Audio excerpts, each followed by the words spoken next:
Anti-government protests in Iran have continued for a fourth consecutive day Sunday in several parts of the country. The protests began in the northeast as an outcry against economic hardship and rising prices, but as they spread, some rallies also called for an end to the clerical regime. Iranian President Hassan Rouhani on Sunday said that people have the right to protest and criticize the government.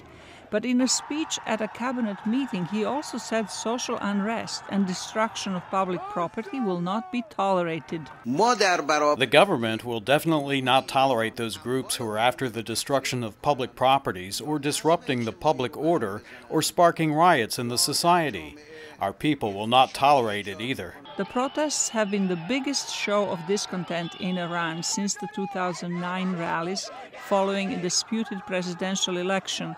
The government has imposed what it calls temporary restrictions on the instant messaging applications Telegram and Instagram used by the protesters. Iran's interior minister said security forces had identified protesters with links to Iran's enemies and that they will be prosecuted in due course. We all saw how they misused cyberspace and promoted violence, trained systematic riots, taught weapons and explosives crafting, stimulated protesters to fight the police, and encouraged the burning of houses and stores.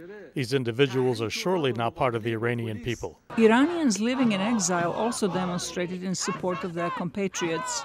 U.S. President Donald Trump has praised the protesters, saying in one tweet that people of Iran finally see that their money is being stolen and squandered on terrorism.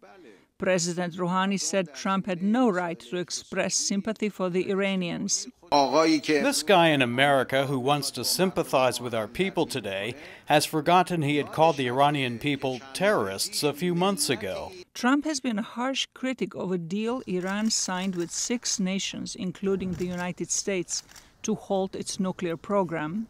Zlatica, Hoke, VOA News, Washington.